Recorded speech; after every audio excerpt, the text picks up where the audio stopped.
उनके सुख के लिए सुंदर कथा सुनाना शुरू किया।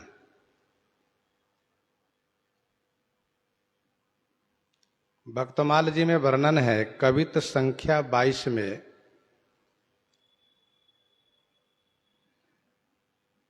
श्री शंकर भगवान 2 जगह प्रणाम करते हैं और दोनों ऊंचा टीला है। तो श्री सती जी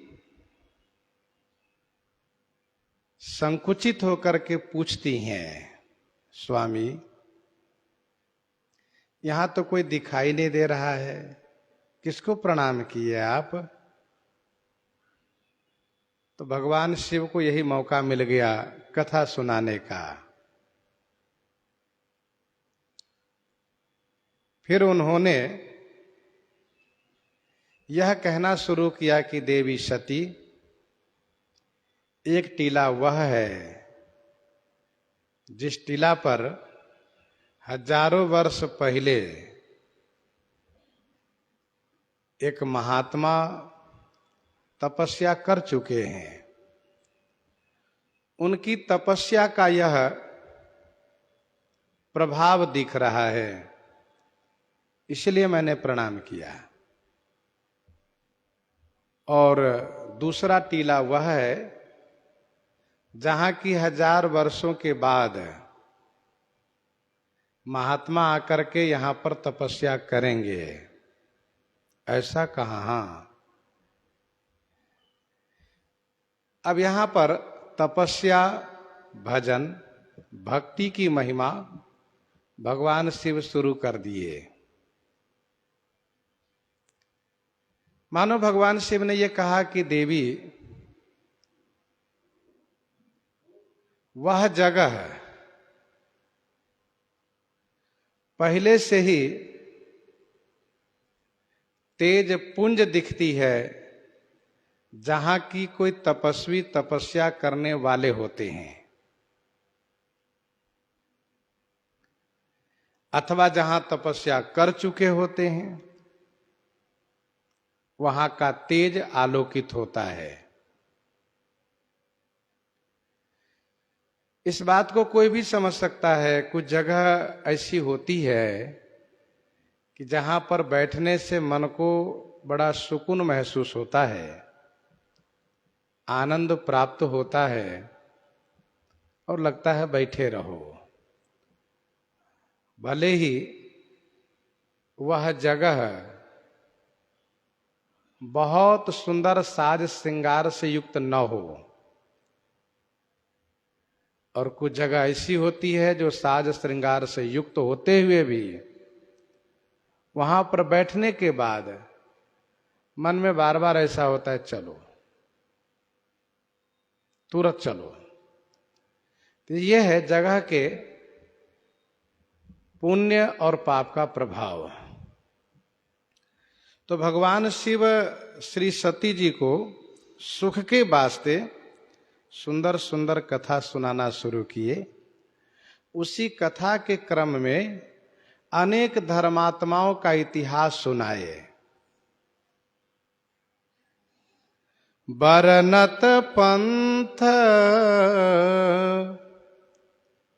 विविध इतिहासा, विश्वनाथ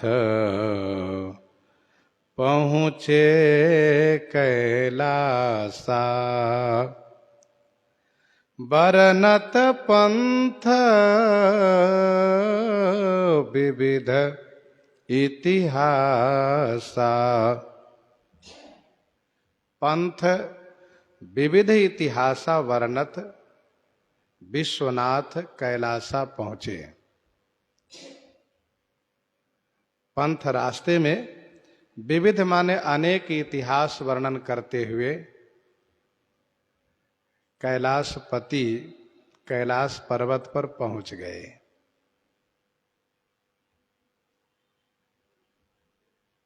इतिहास उसको कहते हैं जो अतीत में, पूर्व में जिन्होंने अपने जीवन में सम्यक रूप से धर्माचरण को पालन किए हैं, उन्हीं की कथा को इतिहास कहते हैं। महाभारत इतिहास है। तो वर्णत पंथ विविध इतिहासा, इसको और सरल भाषा में आप समझ लीजिए। बीती हुई प्रसिद्ध जो धर्मात्मा की गाथा है वही है इतिहास।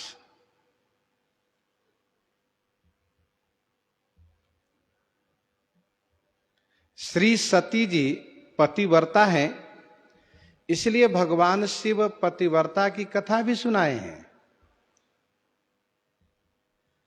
भक्तमाल जी में 71-72 कवित्व में वर्णन है द्रौपदी सती की बात। भगवान शिव द्रौपदी सती की बात सुनाते हैं, उनकी कथा सुनाते हैं, किस प्रकार से वह वनवास के काल में श्री दुर्वासा जी की सेवा के लिए चिंतित हो जाती हैं। खास करके उस वक्त, जिस वक्त भगवान सूर्य द्वारा वह पात्र धो करके रख दिया गया है, हजारों शिष्यों के साथ दुर्वासा जी आते हैं और वो भी दुर्योधन के भेजने पर श्री युधिष्ठिर जी महाराज द्रौपदी जी से पूछते हैं कि कुछ है? तो द्रौपदी जी कहती हैं कुछ नहीं है। श्री युधिष्ठिर जी बहुत चिंतित होते हैं, तो द्रौपदी जी एक बात कहती हैं जो बड़े महत्व की है। वे कहती हैं कि भगवान श्री कृष्ण कहीं गए नहीं हैं, आप इतना चिंता क्यों करते हैं? बस इतना कहना ही था कि भगवान श्री कृष्ण आ गए। और उन्होंने कहा और बात बाद में करेंगे, मुझे कुछ खिलाइए, बड़ी जोर की भूख लगी है। दुर्वासा जी शिष्यों के साथ स्नान करने के लिए गए हैं। युधिष्ठिर जी उनको आमंत्रित किए हैं, भोजन के लिए कुछ भी नहीं है, इसी चिंता से परेशान है श्री युधिष्ठिर जी। और भगवान श्री कृष्ण उसी बीच कहते हैं मुझे बड़ी जोर की भूख लगी है। और फिर वह उस पात्र को लेकर के भगवान श्री कृष्ण उनमें निकाल करके उसे पा करके खा करके गिलास जल पी करके पूर्ण हो जाते हैं। तो यह है श्री द्रौपदी सती का सतीत्व, जिनके सतीत्व के प्रभाव से इस प्रकार से भगवान उनकी रक्षा किए। भगवान शिव कहना यह चाहते हैं कि सतीत्व के प्रभाव से भगवान उनकी रक्षा करते हैं। अनेक इतिहास वर्णन करते हुए भगवान शिव कैलाश पहुंच जाते हैं। रास्ते में कथा कहने सुनने से एक सबसे बड़ा लाभ यह होता है कि रास्ता बहुत जल्दी समाप्त हो जाता है, समय सार्थक होता है। और ये सज्जनों का काम है, जब रास्ते में चलेंगे तो वे भगवत भागवत चर्चा करते हुए चलेंगे। बाकी लोग घर परिवार की बात और अपने खाने पीने सोने रहने उठने बैठने की बात चर्चा करके समय बिता लेते हैं। एक संत जी ऐसा कह रहे थे कि भगवान की चर्चा करना कल्याणकारी है, संसार की चर्चा करना यह हानिकारी है, क्योंकि पशुवत उसका पहचान है, पशुता है उसमें। जैसे पशु एक बार खाता है दोबारा फिर उसको चबाता है, यदि वह नहीं चबाएगा तो उसको पचेगा ही नहीं, उसको कहते हैं पागुर करता है पशु। वैसे कुछ लोगों की आदत होती है कि जब उल्टी सीधी बातें वो चर्चा नहीं कर लेंगे तब तक उसको चैन नहीं मिलेगा, उसको भोजन ही नहीं पचेगा। लेकिन संत महापुरुष क्या करते हैं? भगवान की चर्चा करते हैं। राम रूप भूपति भगति ब्याह उत्साह आनंद, जात सराहत मन ही मन, मुदित गाधि कुल चंद, मुदित गाधि कुल चंद।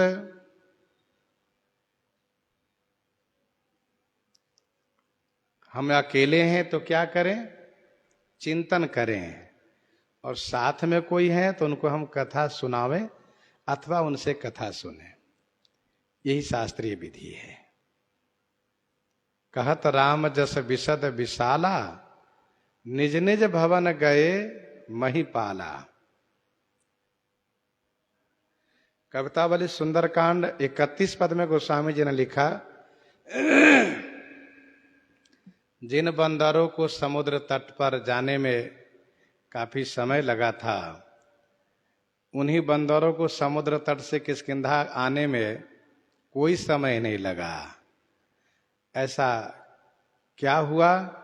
तो उस पद में गोस्वामी जी ने लिखा कि सिए की स्नेहशील, सिए की स्नेहशील कथा तथा लंक की, चले कहत चाय सो सिराने पथ क्षण में।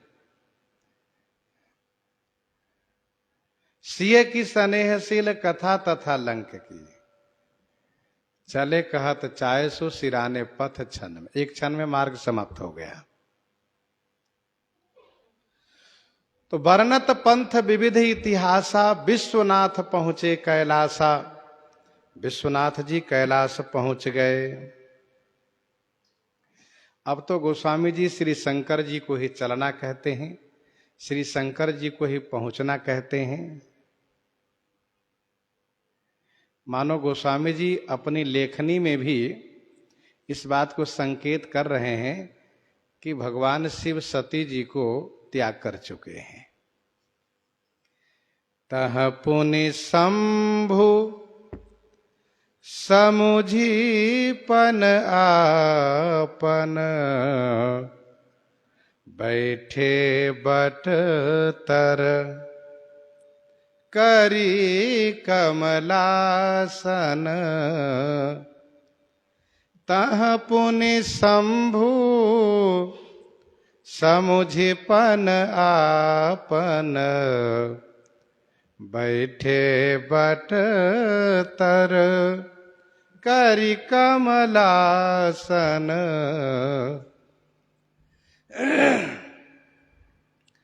तह पुनि शंभु समुझिपन आपन। पुनि माने फिर। भगवान शिव ने कैलाश पर अपने प्रण को स्मरण किया, समझा।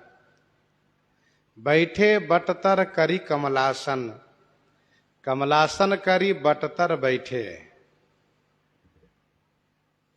कमलासन माने पद्मासन लगा करके बट की छाया में बैठ गए।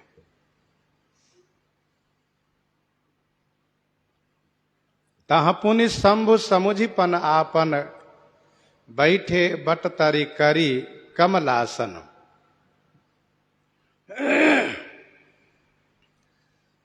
सती जी अपने महल में गई, भगवान शिव बट छाया में गए और उन्होंने अपने प्रण को समझा। प्रण क्या है? यही तन सती ही भेंट मोहि नाही, यही तन सती ही भेंट मोहि नाही, यह प्रण है। भगवान शिव ने विचार किया कि यदि हम समाधि में बैठ जाते हैं तो बहुत अच्छा रहेगा,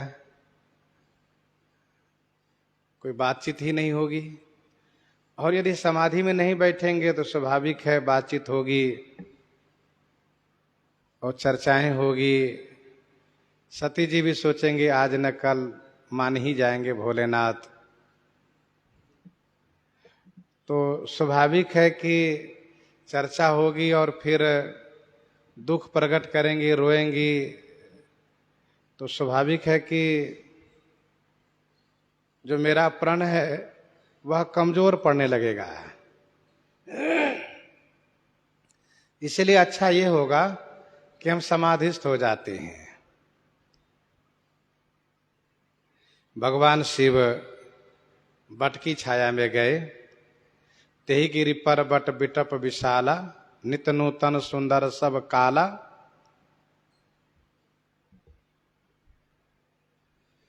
कैलाश पर्वत का सभी क्षेत्र परम रमणीक है। परम रम्य गिरिवर कैलाशु, और खास करके बट की छाया विशेष सुंदर है। भगवान शिव कमलासन अर्थात पद्मासन लगा करके बैठ गए। योग में 84 आसन बताए जाते हैं। साधकों को अपनी अनुकूलता पर आसन को चयन करना चाहिए, आसन को ग्रहण करना चाहिए। हमें कौन सा आसन लगाना चाहिए?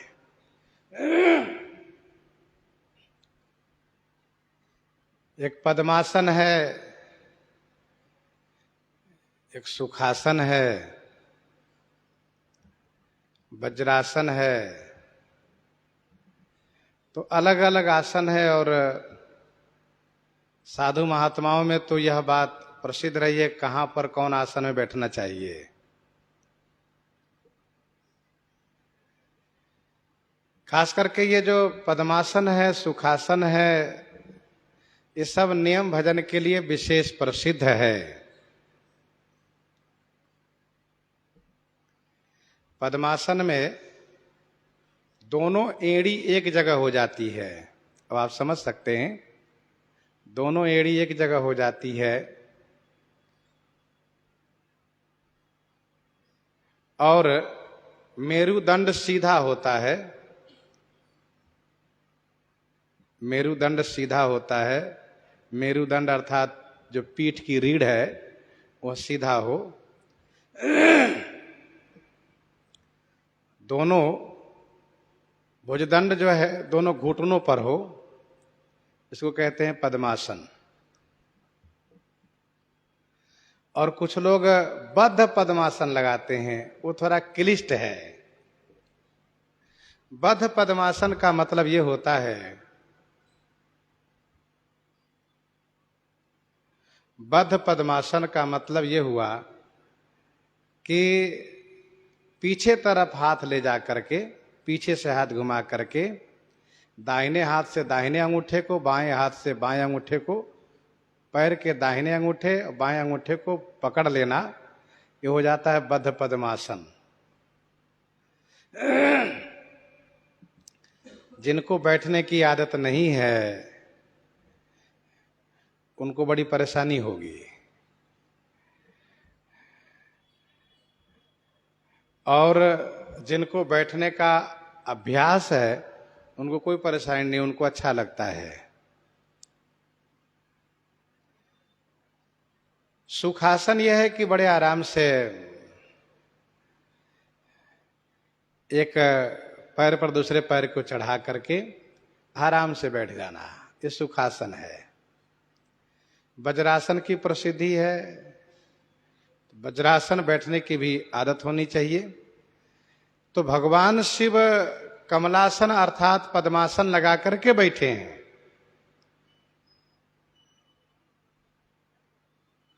बैठे बटतरि करी कमलासन, अर्थात ध्यान की मुद्रा में बैठ गए। शंकर सहज स्वरूप संभारा, शंकर सहज स्वरूप संभारा, लागी समाधि अखंड अपारा, लागी समाधि अखंड अपारा। शंकर सहज स्वरूप संभारा। भगवान शंकर भोलेनाथ अपने सहज स्वरूप को संभारा माने स्मरण किए तो अखंड अपारा समाधि लागी। अखंड माने जो खंडित न हो सके, अपार माने बहुत दीर्घ काल तक समाधि लगी रहे, ऐसी समाधि लग गई है।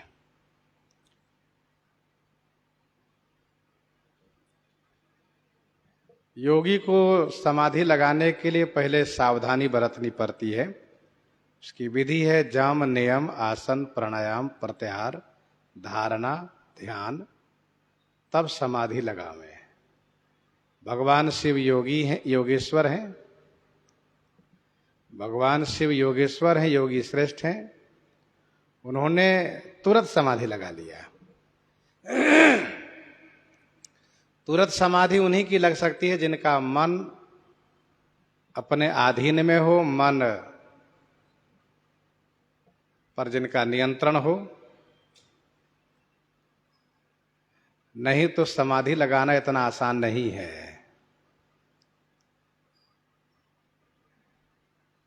बहुत लोग हैं नेत्र बंद करते हैं और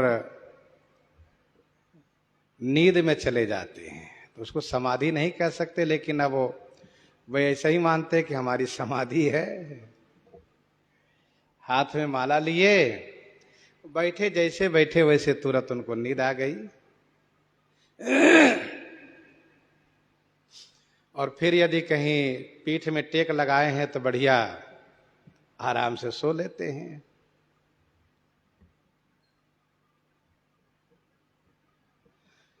समाधि उन्हीं की लगेगी जिनका मन बिल्कुल नियंत्रण में हो, मन उनके अधीनस्थ हो। लागी समाधि अखंड अपारा। अखंड और अपार समाधि लगी है भगवान शिव की। सहज विमल मन लागी समाधि। समाधि लगाने के लिए मन निर्मल होना चाहिए।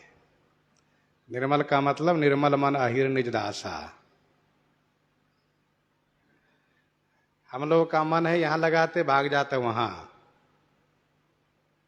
पाठ में लगाते हैं बाजार में चला जाता है, माला में लगाते हैं चौराहे पर चला जाता है। सो नहीं, भगवान के दिव्य मंगलमय स्वरूप में वह आभा है, वह आनंद है कि वहां मन स्थिर होते ही तुरंत समाधि लग जाती है।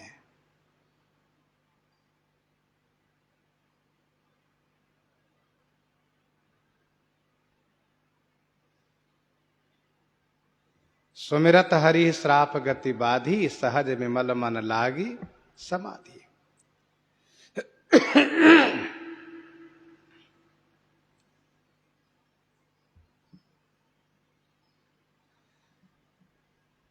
भगवान शिव की यह समाधि अखंड और अपार है।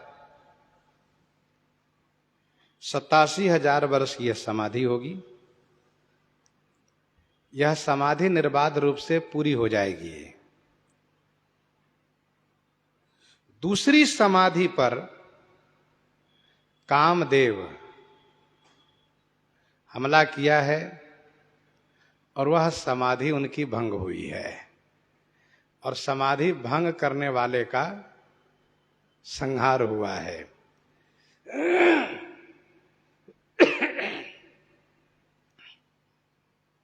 सहज स्वरूप क्या है? भगवान श्री रामचंद्र जी कहते हैं कि मम दर्शन फल परम अनुपा, जीव पाव निज सहज स्वरूपा। मम दर्शन फल परम अनुपा, जीव पाव निज सहज स्वरूपा।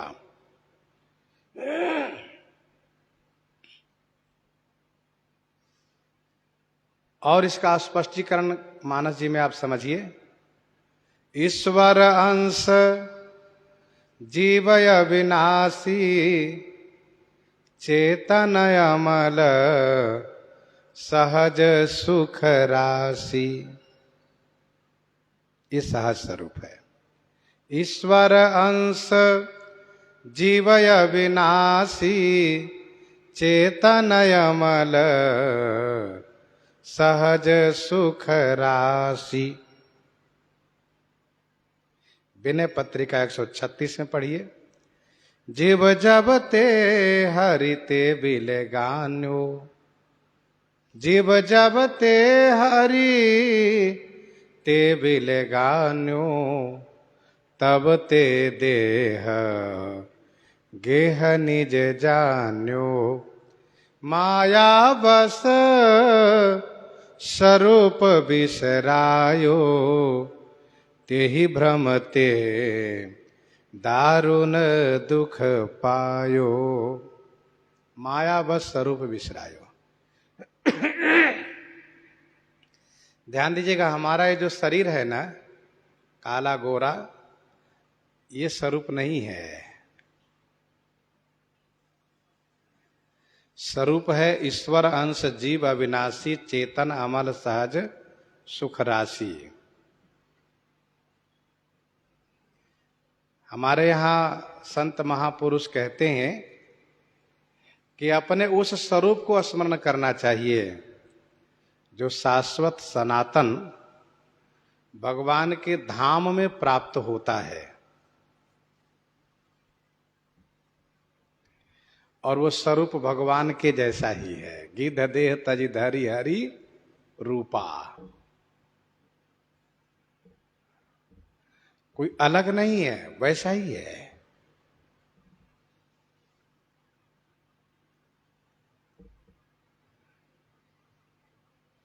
भगवान शिव समाधिस्थ हो गए।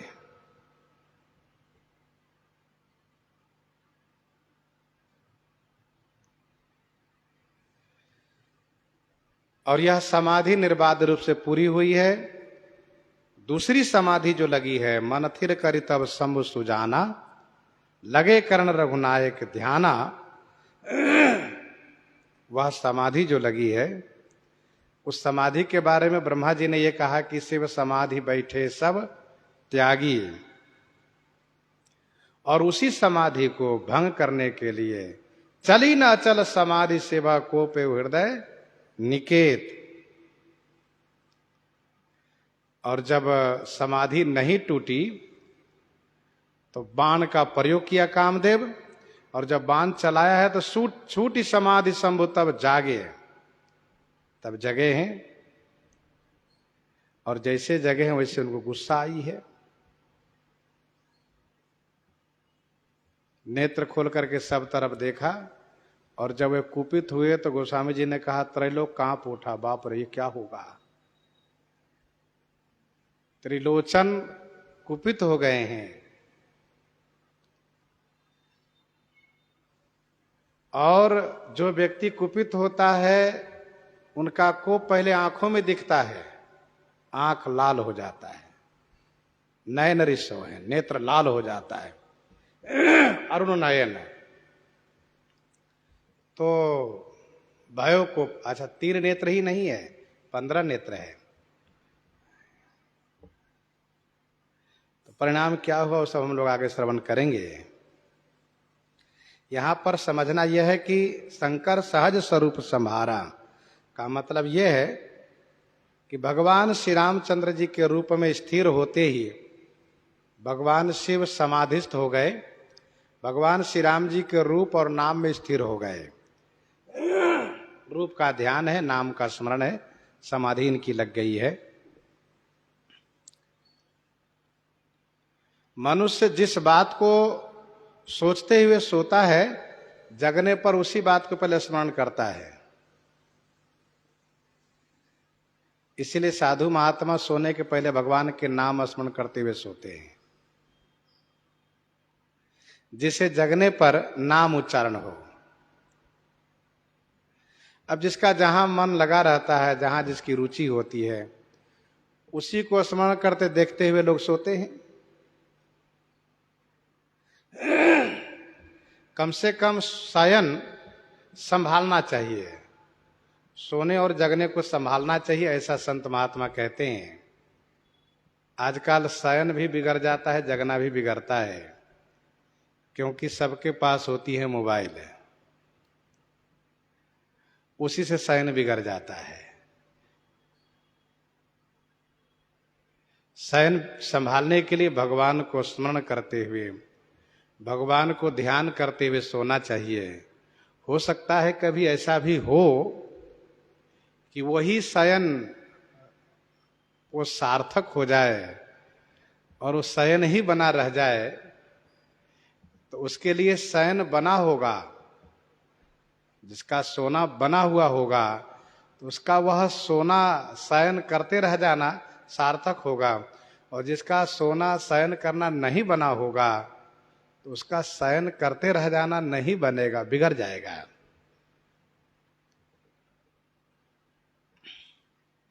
मानस जी में यह कहा गया है कि सज्जन वह है कौन जो जगते ही भगवान का नाम लेता हो। ऐसा नहीं जगते मोबाइल ढूंढता हो कहां है, देखे क्या समाचार है, सो नहीं। मनमह तरह करई कपिलागा, ते ही समय विभीषण जागा। प्रातः काल है,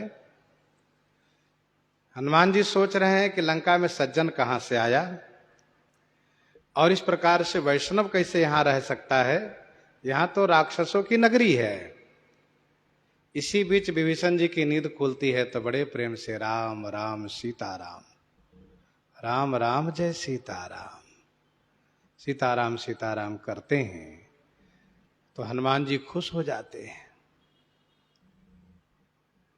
राम राम ते सुमिरन किन्हा और हृदय हरस कपि सज्जन चिन्हा। ये सज्जन है।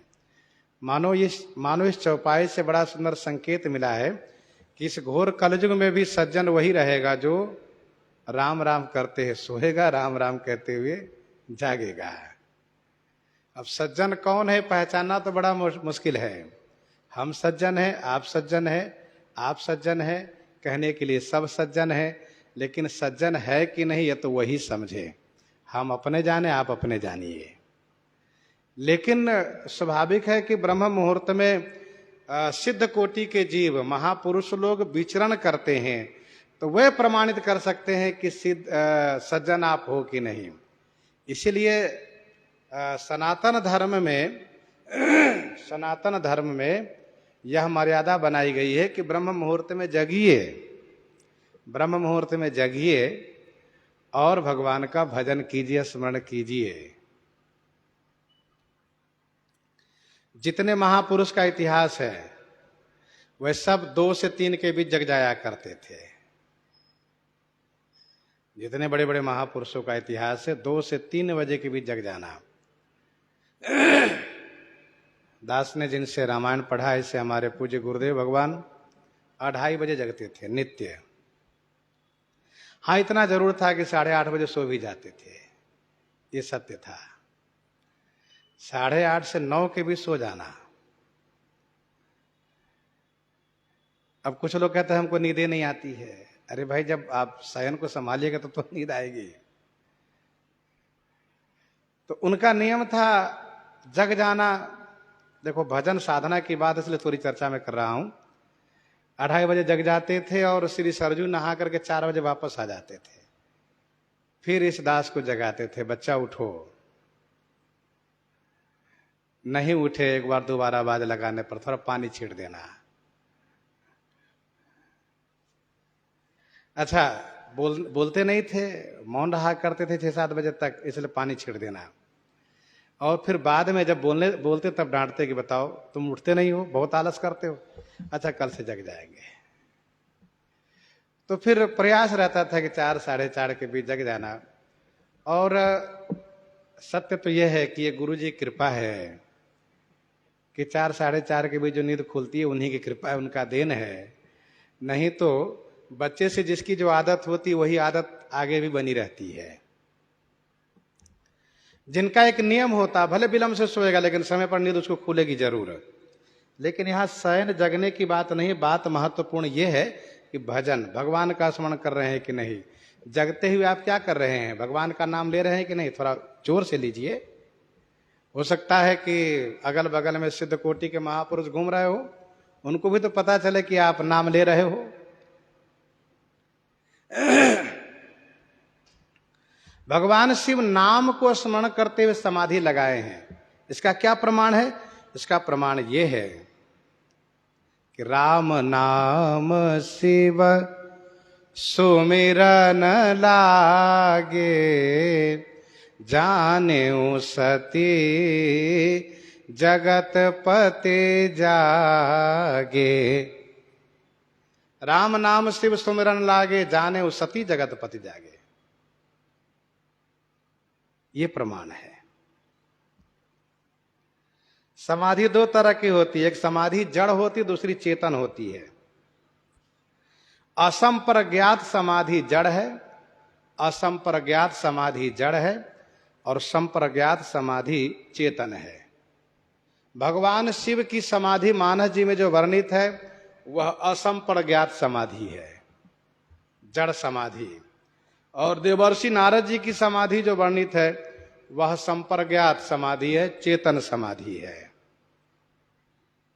ध्यान दीजिएगा, चेतन समाधि वालों को नेत्र खुला होता है लेकिन वे अपने आप में नहीं रहते हैं। नारद जी को नेत्र खोलना नहीं कहा गया है, उनका नेत्र खुला हुआ था और इसलिए कामदेव सब तमाशा करके उनके चरणों में पढ़ करके क्षमा मांगना शुरू कर देता है। लेकिन भगवान शिव की समाधि असंप्रज्ञात थी, असंप्रज्ञात है, जड़ समाधि है। जड़ समाधि वालों को कोई होश नहीं रहता है। इतिहास कहता है किल्ह जी महाराज के ऊपर कील ठोक दिया गया, उनको पता ही नहीं चला। ये जड़ समाधि होती है। समाधि लगाने वाले महापुरुष के पास वह सिद्धि होती है, उस जगह को बांध देते हैं मंत्र के द्वारा, जिससे समाधि काल में उनको कोई कुछ कर नहीं सकता, कोई छू नहीं सकता, छेड़ नहीं सकता। ऐसा नहीं कि समाधि लगाए हैं कोई हिलावे डोलावे, कोई धक्का दे, कुछ नहीं। तो लाग समाधि अखंड अपारा, भगवान शिव की समाधि लग गई है। सती बसहि कैलास तब अधिक सोच मन माही, मर मन को जान कछु, जुग सम दिवस सिराही, जुग सम दिवस सिराही। सती बसहि कैलास तब अधिक सोच मन माही। तब श्री सती जी कैलाश में निवास करती हैं। इनके मन में अत्यधिक सोच है, चिंता है, लेकिन इनके सोच के बारे में, इनकी चिंता के बारे में को कछु मरम न जान, कोई भी कुछ भी मरम नहीं जानता है, भेद नहीं जानता है। दिवस जुग सम सिराही, इनका दिन जुग के समान बीत रहा है। सती बसहि कैलाश तब, श्री सती जी घर में हैं, महल में हैं, दास दासी हैं, सेवक सेवकिनी हैं, कहीं कोई असुविधा नहीं है, सारी सुविधाएं हैं, सब सुख है। लेकिन इनके मन में बहुत बड़ा सोच है। क्या सोच है? अपनी करनी को लेकर के, हृदय सोच समझत निज करनी।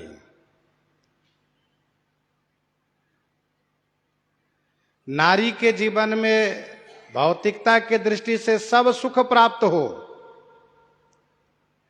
लेकिन यदि पति उनको परित्याग कर दें तो सारा सुख किसी काम का नहीं है।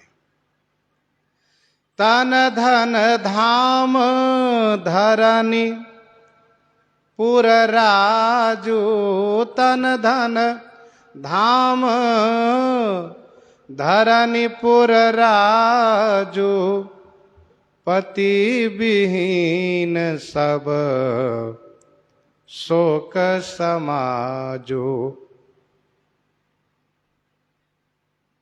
मैं पुनि समुझ दीख मन माही, पियो वियोग सम दुख जग नाही।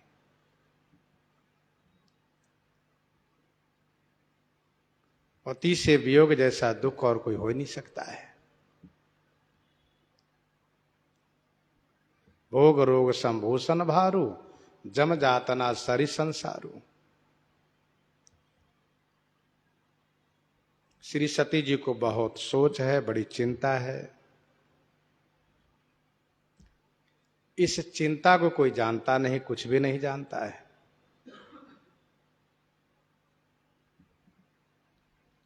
सती जी किसी से कहती भी नहीं है, क्योंकि भगवान शिव ने किसी से चर्चा नहीं की है, तो श्री सती जी भी कोई चर्चा नहीं करती हैं कहीं भी। पश्चाताप की अग्नि में जल रही हैं। अति परिताप सिय मन माही, लव निमेष जुग सह समझाही। वैसे इनका भी एक एक दिन जुग के समान बीत रहा है। दुख का दिन बड़ा होता है, दुख का दिन बड़ा होता है, काटे कटता नहीं है, बिताए बितता नहीं है। सुख का दिन बड़ा छोटा होता है, पलक झपकते गायब हो जाता है। मन में होता है और बड़ा दिन हो जाता, सुख वाला तो अच्छा लगता। भृगुपति कर स्वभाव सुन, सीता आराध निमेष कल्प संबीता। जरा सोचिए, श्री सीता जी का दुख कितना बड़ा रहा होगा। जुग सम गए नृपहि दिन तीनी, कपटी मुनि पद रहमति लीनी। मरमन को जान कछु, जुग सम दिवस सिराई। कोई कुछ नहीं जानता है। नित नव सोच सती उर भारा, कब जई हो दुख सागर पारा। नित नव सोच सती उर भारा, सती उर सोच भारा नित नव। सती उर सोच भारा नित नव। सती जी के हृदय में सोच का भारा माने बोझ नित नया बढ़ता चला जा रहा है। वो सोचती हैं कब जई हो दुख सागर पारा, दुख सागर से मैं कब पार जाऊंगी। जिसके ऊपर दुख का बोझ पड़ा हो उसको पता होता है कि दिन बिताना कितना भारी होता है। मन में यही बात आती है, कब इस दुख का अंत होगा। उसी में लोग उबते हैं, या तो दुख का अंत हो जाए चाहे शरीर का अंत हो जाए, दोनों में से एक तो हो ही जाए। न दुख ही का अंत होता है, न शरीर का अंत होता है। शरीर का अंत हो जाएगा तो फिर दुख भोग कौन भोगेगा। इसलिए दुख भोगने के लिए शरीर बना रहता है।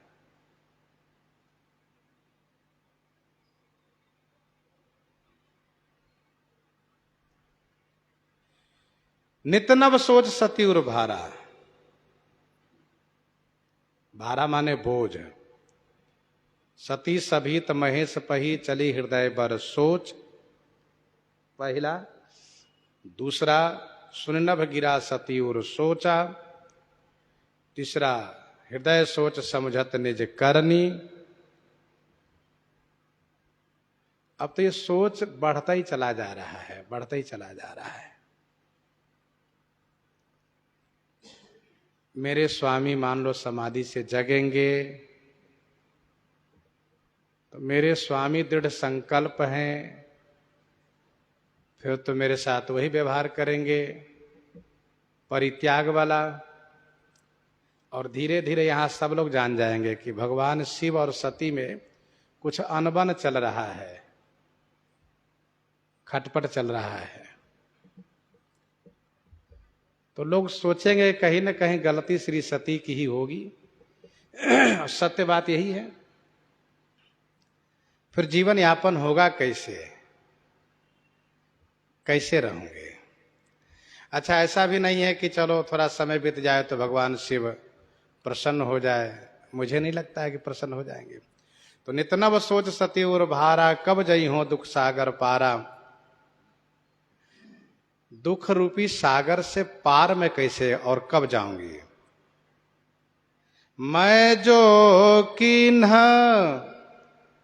रघुपति अपमाना, मैं जो किन्ह रघुपति अपमाना, पुनिपति बचन मृषा करी जाना। अपराध को कह रही है, अकेली बैठी हैं, सोच रही हैं, और किसी से तो कह नहीं सकती, लेकिन अपने आप से कह रही हैं, मैं जो कीन्ह रघुपति अपमाना, मैंने जो श्री रघुनाथ जी को अपमान किया। और पूर्णिमा ने फिर पति के वचन को मृषा करी जाना। जो मेरे पति हैं, मेरे रक्षक हैं, मेरे कल्याण के धाम हैं, मैंने उन्हीं के वचन को झूठा करके माना।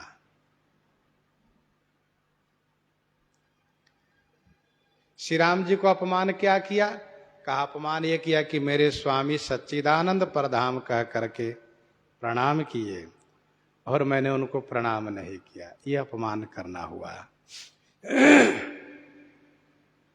गुरु जी किसी को प्रणाम करे और चेला आकर के खड़े रहे, तो इसका मतलब हुआ चेले द्वारा उनका अपमान हुआ। पति प्रणाम करे, पत्नी प्रणाम न करे, ऐसा नहीं। विधि यह है कि हमारे गुरुजन जिनको प्रणाम कर रहे हैं, हम उनको प्रणाम करें, यही सम्मान है।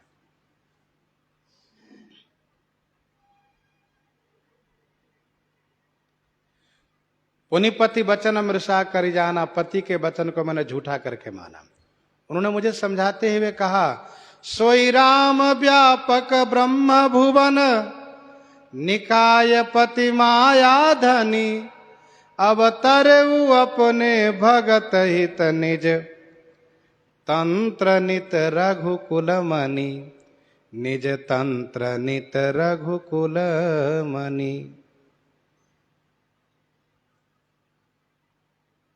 पर मैंने उन्हें झूठा करके माना। सो फल मोहि विधाता दीन्हा, जो कछुचित रहा सोई कीन्हा। सो फल मोहि विधाता दीन्हा, विधाता ने मुझे सोई फल माने वही फल दिए। विधाता ने मुझे वह फल दिए जो कछु उचित रहा सोई कीन्हा। जो कुछ उचित था वह उन्होंने किया, अच्छा किया। देखो, सबसे बढ़िया समाधान यह है कि जीवन में दुख आवे तो दुख के कारण को ढूंढना चाहिए और स्वीकार करना चाहिए, इस कारण से दुख आया है, ठीक है, हुआ है, दुख आया है। ब्रह्मा जी को कोसना नहीं चाहिए, ब्रह्मा जी को दोष नहीं देना चाहिए, बल्कि ये कहना चाहिए अच्छा किया, आप दुख दे दिए, ठीक किए।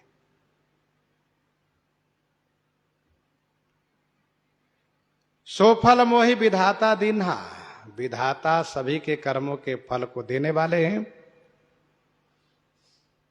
करहि पाप पावहि दुख भय रुज शोक वियोग, कठिन कर्म गति जान विधाता, जो शुभ अशुभ सकल फल दाता। को कह जो भल यह ही विधाता, सब कह सुनिए उचित फल दाता। तो ब्रह्मा जी सबको उचित फल देते हैं। श्री ब्रह्मा जी पक्षपात नहीं करते हैं, जैसा किया है वैसा ही देंगे। बाबा सलोनिया लहिए जो दिन्हा। लेकिन लोग आक्षेप करते हैं, ब्रह्मा जी को दोष लगाते, बताइए आपने हमको ऐसा दुख दिया। ब्रह्मा जी कहते जब बुरा किए तब नहीं सोचे कैसा हमने किया, दुख मिला तो कहते हो चिल्लाते हो बाप बाप करते हो, इतना दुख दिया हमको। जिस दिन सुख मिलता तब नहीं कहते कि ब्रह्मा जी ने बहुत बड़ा सुख दिया। दुख में केवल बुराई करते हो, सुख में बड़ाई करो तब तो। सुख में तो कहते हो हमने इतना मेहनत किया, इस प्रकार से पढ़ाई किया, ऐसा परिश्रम किया, पसीना बहाया हो, तब जाके आज सुख मिला है। तब नहीं कहते हो ब्रह्मा जी सुख दिए। सो फल मोहि विधाता दीन्हा, जो कुछ उचित रहा सो किन्हा। लेकिन अब विधियास बूझिए नहीं तो ही, शंकर विमुख जियावस मोही। शंकर विमुख जियावस मोही, अब विधि अस बूझिए नहीं तो ही। अब विधि अस बूझिए नहीं तो ही। हे विधि, हे ब्रह्मा जी, अब तो ही अस नहीं बूझिए। बूझिए का अर्थ चाहिए किया जाता है। हे विधि, अब आपको ऐसा नहीं करना चाहिए। कैसा? जैसा कि आप श्री शंकर जी से विमुख होने पर मुझे जिला रहे हैं। शंकर विमुख जियावस्य मोही। लेकिन पूर्व चौपाई यानी पहले ऊपर की चौपाई से इसका अर्थ यह लगना चाहिए कि हे विधि, अब अस तो ही बूझिए नहीं। बूझिए नहीं का मतलब उचित नहीं है। हे ब्रह्मा जी, अब आपको ऐसा करना उचित नहीं है। कैसा करना? शंकर जी से विमुख होने पर मुझे जिला रहे हो आप। शंकर विमुख जियावस्य मोही।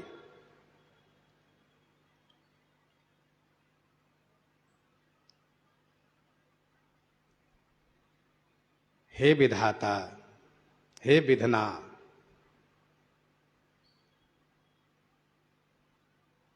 आप तो इस बात को जानते हैं कि नारी के जीवन में पति के बिना कहीं कोई सुख नहीं है। पन दुख नाथ कहे बहु तेरे, भय विषाद परिताप घनेरे। प्रभु वियोग लवलेश समाना, सब मिली हो ही न कृपा निधाना। प्रभु वियोग लवलेश समाना, सब मिली हो ही न कृपा निधाना।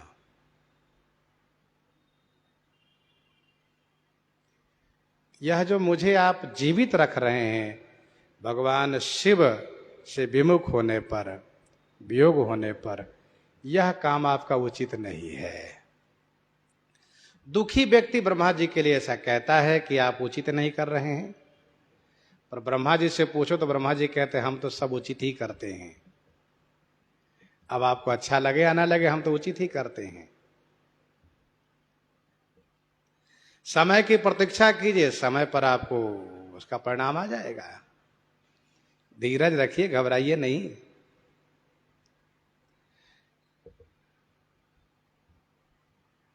गोस्वामी जी कहते हैं, कहीं न जाई कछु हृदय गलानी, मन मह राम ही सुमिरी सयानी। कहीं न जाई कछु हृदय गलानी, मन मह राम ही सुमिरी सयानी। श्री सती जी ब्रह्मा जी के बारे में इस प्रकार से कहने लगी कि आप जो मुझे दंडित किए बहुत अच्छा किए, लेकिन अब आप जो मुझे जीवित रख रहे हैं अच्छा नहीं कर रहे हैं। तो ब्रह्मा जी ने श्री सती जी के मन में प्रेरित किए कि देखिए, आपके कार्य में हम कुछ करने वाले नहीं हैं, आपके चरित्र में, आपकी लीला में हम कोई भूमिका नहीं निभा रहे हैं। आपको जो कुछ कहना हो श्री राम जी से कहना चाहिए, क्योंकि आपकी बात बिगड़ी है श्री राम जी के पास से, तो बनेगी भी श्री राम जी के पास ही। गोस्वामी जी कहते हैं ब्रह्मा जी की प्रेरणा होते ही श्री सती जी तुरंत श्री राम जी को स्मरण की। कहीं न जाई कछु हृदय गलानी। हृदय की गलानी कुछ कहीं नहीं जा सकती है। सयानी श्री सती जी मन ही मन श्री राम जी को स्मरण करने लगी। पश्चाताप की अग्नि में जलने से पाप समाप्त हो गया है। ब्रह्मा जी के कहने से ब्रह्मा जी की प्रेरणा हो गई है, आपकी बात बनेगी श्री राम जी से। तो गोस्वामी जी कहते हैं श्री सती जी परम सयानी हैं, बुद्धिमती हैं। इन्होंने श्री राम जी को स्मरण किया। मनमह राम ही सुमिरि सयानी। याद आया इनको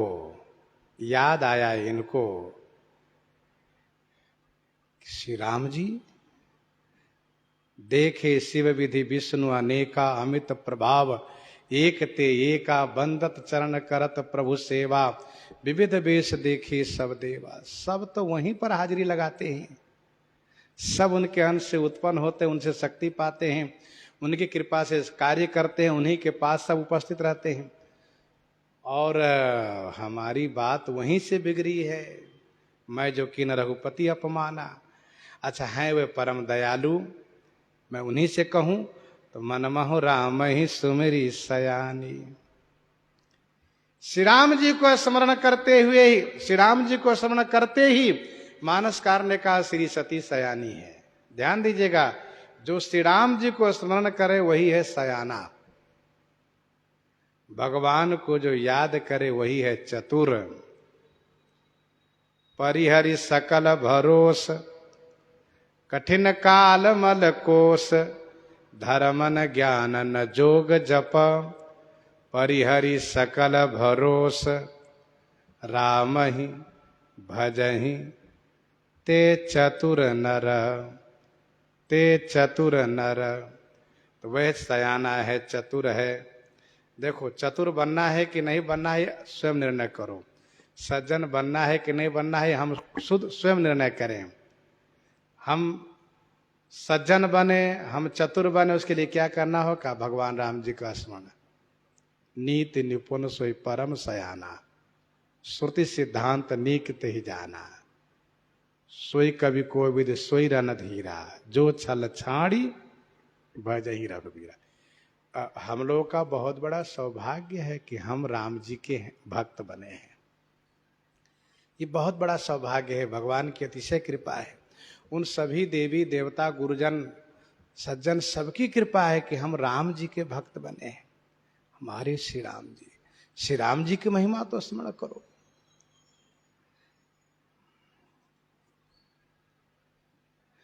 जिनका संबंध सीधे प्रधानमंत्री से हो, चपरासी के सामने हाथ क्यों जोड़ेगा वह?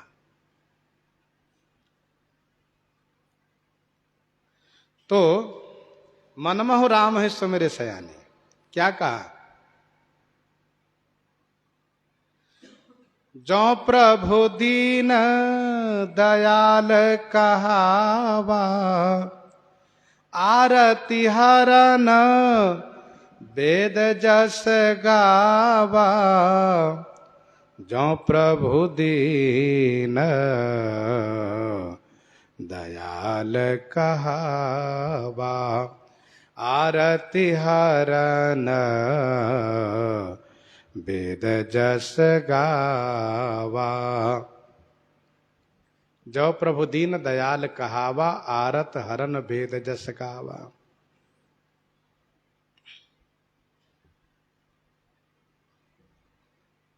जो जो माने यदि, वा जो प्रभु दीन दयालु कहलाते हैं। आरती हरण, आरती माने दुख को हरने वाले हैं, उनके जस को वेद गाते हैं। यदि प्रभु दीन दयालु कहलाते हैं, आरती माने दुख को हरण करते हैं, उनके जस को वेद गायन करता है, वेद जस गावा। श्री सती जी मान रही हैं कि दीन दयालु तो श्री राम जी ही कहलाते हैं। तू दयालु दीन हो, तू दानी हो भिखारी, दीन दयालु कहलाते हैं। विनय पत्रिका 165 में गोस्वामी जी ने लिखा, यही दरबार दीन को आदर, यही दरबार दीन को आदर, रीति सदा चली आई। यही दरबार दीन को आदर, रीति सदा चली आई।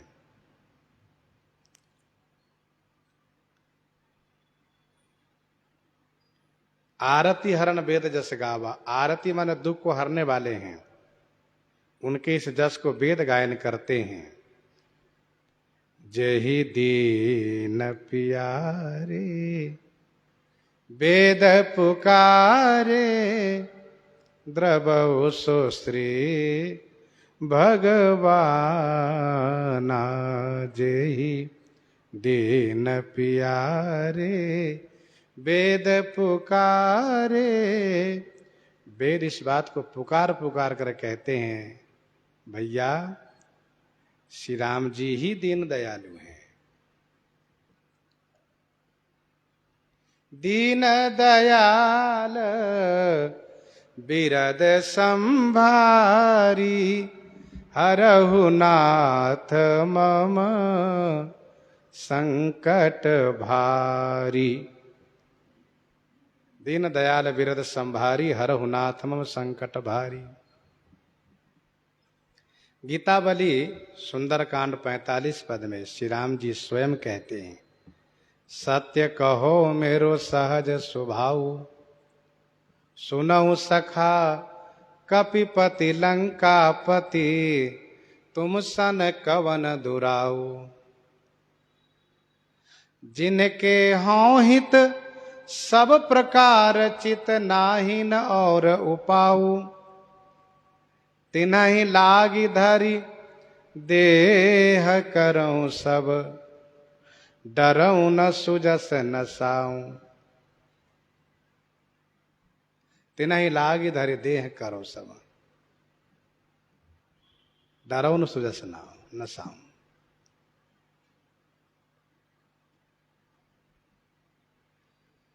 भगवान श्री राम जी यह कहते हैं, जिनके हों हित सब प्रकार चित, नाहिन और उपाऊं। तिन्हि लागी धरि देह करो सब, उनके लिए शरीर धारण करते हैं। ऐसे भगवान श्री राम, जो प्रभु दीन दयालु कहावा, आरती हरण वेद जस गावा। तो मैं विनय करऊं कर जोरी, वेगी देह यह मोरी। तो मैं विनय करऊं कर जोरी, तो माने तो मैं कर जोरी विनय करऊं, हाथ जोड़ करके विनती करता हूं। सियाराम हाथ जोड़ करके विनती करती हूं, हे रघुनाथ जी, हे भक्त वत्सल, हे दीन दयालु,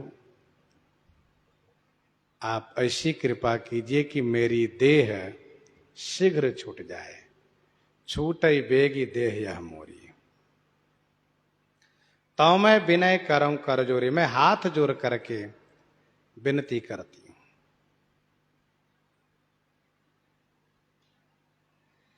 श्री राम जी से प्रार्थना करने पर प्रार्थना सार्थक होती है। विनय पत्रिका 135 में गोस्वामी जी कहते हैं, भलो मानी है रघुनाथ जोरी जो हाथ माथो नाई है। भलो मानी है रघुनाथ जोरी जो हाथ माथो नाई है। तत्काल तुलसीदास जीवन जन्म को फल पाई है।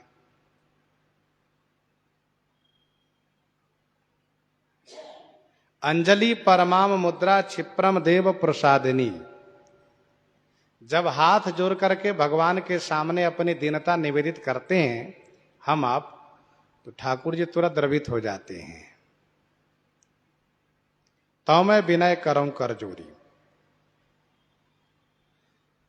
श्री सती जी मान रही हैं कि हमारे जीवन में सुख तभी आएगा कि या तो मेरे स्वामी अपना प्राण छोड़ें या तो मेरा शरीर छूटे। तो श्री सती जी ने यह निश्चय किया कि नहीं, मेरे स्वामी का प्राण न छूटे, उनका प्राण बना रहे, मेरा शरीर छूट जाए।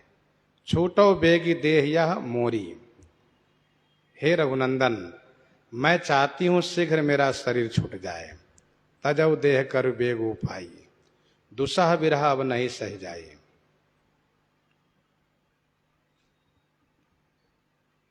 जौ मोरे शिव चरण सनेहु, मन क्रम वचन सत्य व्रत येहु। जौ मोरे शिव चरण सनेहु। जौ यदि मेरे हृदय में मन से, कर्म से, वचन से शिव जी के चरण में स्नेह है और यह मेरा व्रत सत्य है, तो जो माने यदि मेरे मन में अर्थात मुझे शिव जी के चरणों में स्नेह है, मन से, वचन से, कर्म से मेरा यह सच्चा व्रत है, तो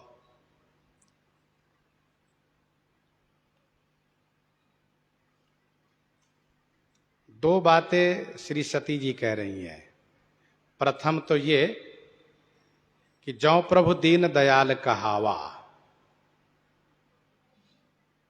हे श्री राम जी, यदि आप दीन दयालु कहलाते हैं, आरती हरण है, तो आप उस दीन दयालुता को, आरती हरण गुण को सार्थक कीजिए, मेरे दुख को हरिए। ये श्री राम जी की भक्ति हुई। और दूसरा यहां पर कहती हैं, जिसमें पतिव्रत धर्म का बल हुआ। जौ मोरे शिव चरण सनेहु, मन क्रम वचन सत्य व्रत येहु। ये पतिव्रत धर्म का बल हुआ। जैसे श्री भरतलाल जी कहते हैं, जौ मोरे मन बच रुकाया, प्रीति राम पद कमला माया। ये मेरी ओर से। और जो मोह पर रघुपति अनुकूला, तौ कपि हो विगत श्रम सूला। तो जो मोरे मन बचा रुकाया, प्रीति राम पद कमल माया, तौ कपि हो विगत श्रम सूला। जो मोह पर रघुपति अनुकूला। ये अंतिम उपाय है। अपने धर्म का बल लगाना, भक्ति का बल लगाना, ये अंतिम उपाय है। देखो भाई, हम भगवान की भक्ति किए हैं, कर रहे हैं, उसमें कितनी सच्चाई है, कितनी ईमानदारी है, इसकी परीक्षा हो जाती है संकट पड़ने पर। हम जब आर्त हृदय से अपने भगवान को पुकारते हैं और कहते हैं कि प्रभु आपके सिवा मेरे लिए कोई और नहीं है, आप कृपा कर दीजिए, तो कृपा अवश्य होती है, मार्ग अवश्य प्रशस्त होता है, इसमें कोई संदेह नहीं है।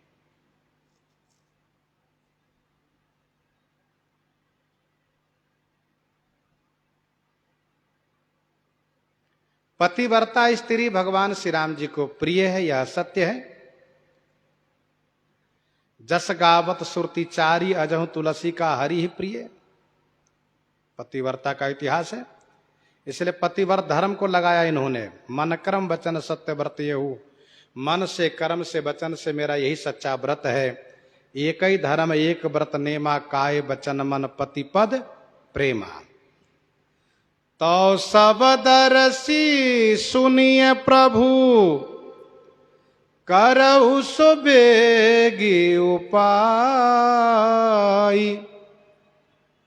होई मरण जेहि बिनहि श्रम, दूसह विपति विहाई। तो माने तो हे सबदर्शी प्रभु श्री रामचंद्र जी, सो उपाय वेग करहु, वह उपाय शीघ्र कर दीजिए। जेहि जिससे बिना ही श्रम मरण होई, बिना परिश्रम के मरण हो, और बिना परिश्रम के दूसह विपत्ति बिहाई, असहनीय विपत्ति का अंत हो जाए। भगवती श्री सती जी श्री राम जी से प्रार्थना इसलिए कर रही हैं कि आप विधान बनाइए जिससे कि मेरी मृत्यु पर स्वामी पर अपजस न लगे, लोग ये न कहे कि शंकर जी सती जी को परित्याग कर दिए। पंच कहे शिव सती विवाही, अपनी अब डेरी मराई न ताही। सो कलंक न लगी करे कि उन्होंने परित्याग किया इसलिए वह मर गई। दूसरी बात यह है, श्री सती जी ये कहती हैं कि हे श्री राम जी, ऐसी कृपा कीजिए कि आत्महत्या वाला दोष मुझे न लगे, मुझे आत्महत्या वाला दोष न लगे। ऐसा न हो कि मैं आत्महत्या करूं। तमाम उपाय है आत्महत्या करने का। तुम सहित गिरते गिरो, पावक जरो, जल निधि वहीं परो, वो सब काम मैं नहीं करूं।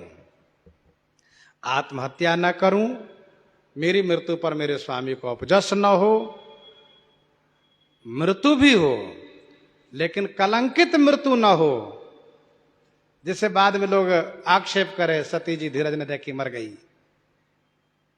उनमें समझदारी नहीं थी, बताओ मर गई। ये सारी बातें कहने को न रहे। इसीलिए आप ऐसी कृपा कीजिए कि मृत्यु वो हो जो प्रशंसनीय मृत्यु हो और मेरी विपत्ति का अंत हो जाए। देखो भाई, मृत्यु अमृत के समान तब हो जाती है कब जब मांगने से मृत्यु मिलती है। मांगने से किसी को मृत्यु मिली नहीं है, इसलिए समय की प्रतीक्षा सबको करनी पड़ी है। लेकिन हाँ, मृत्यु वो हो जो समाज की दृष्टि में बदनामी वाला मृत्यु न हो, कलंकित वाला मृत्यु न हो। इसलिए किसी तरह से दुख विपत्ति आने पर मनुष्य को सहना चाहिए, समय का इंतजार करना चाहिए, भगवान से प्रार्थना करनी चाहिए, जैसा कि श्री सती जी प्रार्थना कर रही हैं। और श्री सती जी ने श्री राम जी से प्रार्थना किया है, इसलिए श्री राम जी इनके मृत्यु का विधान बनाएंगे और बहुत शीघ्र बनाएंगे। कैसे बनाएंगे सो प्रसंग आगे श्रवण करेंगे। प्रसंग को यहीं पर हृदयांगम करते हुए आइए श्रवण करते हैं श्री भक्तमाल जी से।